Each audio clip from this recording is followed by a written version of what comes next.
नमस्कार दोस्तों मैं रत्नेश दीक्षित अपने YouTube चैनल प्रभु कृपा एस्ट्रोलॉजर में आप सभी का स्वागत करता हूं।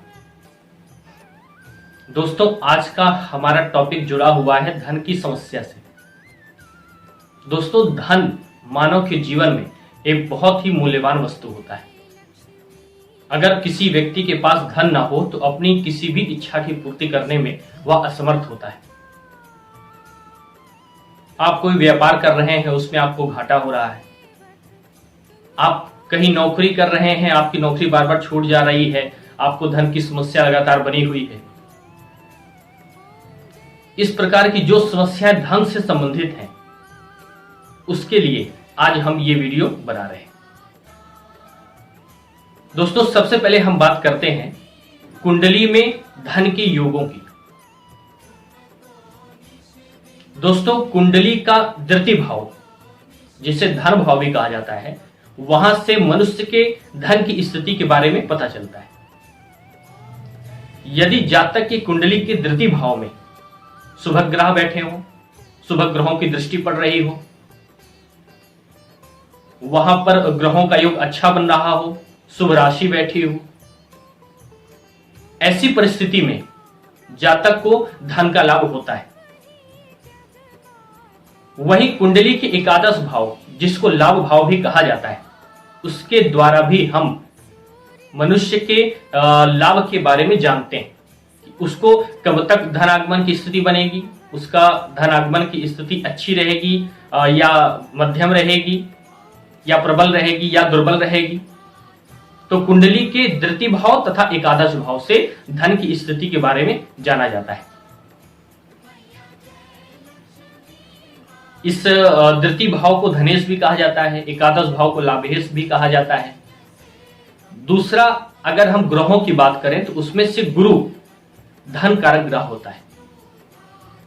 तो कुंडली का अध्ययन करते समय किसी ज्योतिषी को यह भी चाहिए कि वह गुरु की स्थिति का भी अध्ययन करे, जिससे यह जाना जा सकता है कि जातक की धन की स्थिति कैसी रहेगी।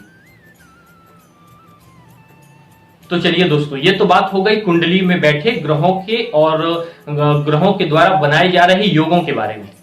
अब यदि हम हस्तरेखा पामिस्ट्री की बात करें तो उसके द्वारा हम कैसे जान सकते हैं कि मनुष्य के जीवन में धन की क्या स्थिति है। तो चलिए दोस्तों आप ये देखिए, मणिबंध के ऊपर जीवन रेखा के बगल में लक लाइन होती है भाग्य रेखा, जिसको धन रेखा भी कहा जाता है। वो आप देख पा रहे होंगे, जीवन रेखा के बगल में चंद्र पर्वत की तरफ,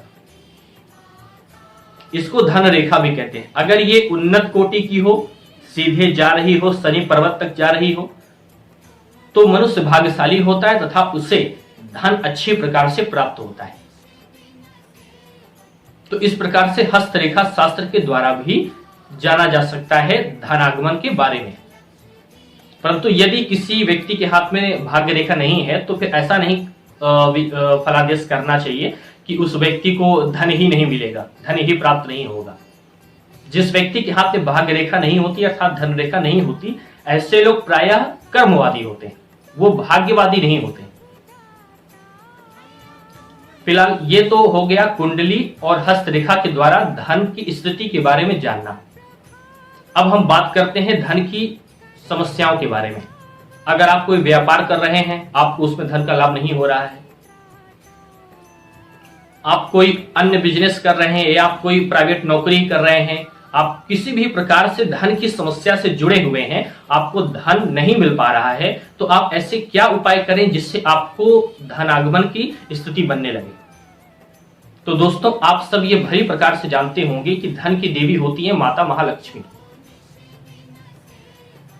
तो माता महालक्ष्मी के कुछ ऐसे उपाय आज आपको मैं बताने वाला हूं कि यदि आप उस उपाय को करते हैं तो निश्चित रूप से आपकी कुंडली में कैसा भी योग हो, आपके हाथ में कैसा भी योग हो, या किसी भी प्रकार से, या जैसे कई बार होता है कि अगर कुंडली में पितृ दोष है तो भी जातक को धन हानि बहुत ही ज्यादा झेलनी पड़ती है। तो किसी भी प्रकार का दोष हो, उस सब को खत्म करके आपको धनालाभ ये उपाय अवश्य कराएंगे। उसमें से पहला महा उपाय जो मैं आपको बताने वाला हूं वो ये है कि आप अगर प्रतिदिन ना भी कर सके तो हर शुक्रवार को, फ्राइडे को शाम के समय श्री सूक्त के मंत्रों का पाठ करें। श्री सूक्त के 16 मंत्रों का पाठ करें। हर शुक्रवार को लाल आसन पर मां लक्ष्मी के सामने बैठ करके श्री यंत्र की पूजा करते हुए, माता के 8 रूपों की पूजा करते हुए, देसी घी का दीपक जला करके उनके सामने रख करके फिर श्री सूक्त के मंत्रों का पाठ करिए।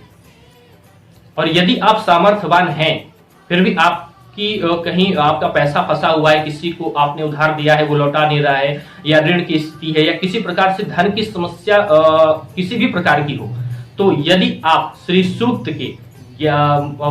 सूक्त के पाठ का 1100 बार पाठ किसी ब्राह्मण से कराएं और हवन, तर्पण, मार्जन, हर चीज पूरे अनुष्ठान के साथ, पूरे विधिवत क्रिया के साथ अगर ये अनुष्ठान करवाया जाए तो निश्चित रूप से आपकी धन से जुड़ी कोई भी समस्या हो वह निश्चित रूप से खत्म हो जाएगी। आपको क्या करना है, केवल किसी ब्राह्मण के द्वारा 1100 पाठ श्री सूक्त के कराने, शुक्रवार के दिन कराना है। तो इस उपाय से आपकी धन से जुड़ी कोई भी समस्या होगी वह निश्चित रूप से खत्म हो जाएगी।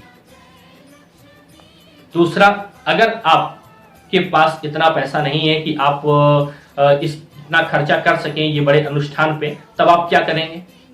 तो पहला उपाय तो यही है कि आप श्री सूक्त के 16 मंत्रों का पाठ स्वयं करें हर शुक्रवार की शाम को देसी घी का दीपक जला करके माता लक्ष्मी के सामने। दूसरे कुछ छोटी छोटी सावधानियां भी हैं जो आपको अवश्य बरतनी चाहिए। जैसे आपको घर में अगर आप प्रतिदिन ना भी कर सकें तो शुक्रवार के दिन घर में साफ सफाई का ध्यान अवश्य रखें। उस दिन घर में मांसाहार कतई न करें। अपने घर के आंगन में गमले में एक तुलसी का पौधा अवश्य लगाएं और शाम के समय तुलसी के वृक्ष के सामने, तुलसी के पौधे के सामने बैठ करके देसी घी का दीपक जला के मां तुलसी की आरती करें और 5 मिनट उनके सामने अवश्य बैठें। और शुक्रवार की शाम को माता महालक्ष्मी के एक छोटे मंत्र का जाप अवश्य करें। ओम श्री महालक्ष्मी नमः, ओम श्री महालक्ष्मी नमः। इस मंत्र का जाप अधिक ना भी कर सकें आप तो एक माला अवश्य करें। अगर आप इन उपायों को करते हैं तो आपकी धन से जुड़ी किसी भी प्रकार की समस्या होगी निश्चित रूप से वह खत्म हो जाएगी। तो दोस्तों, हमारा ये वीडियो आपको कैसा लगा कमेंट बॉक्स में इसको जरूर बताइए। अगर हमारा ये वीडियो आपको अच्छा लगा हो तो इसको लाइक करिए, शेयर करिए तथा चैनल को सब्सक्राइब करना मत भूलिएगा। जय माता महालक्ष्मी।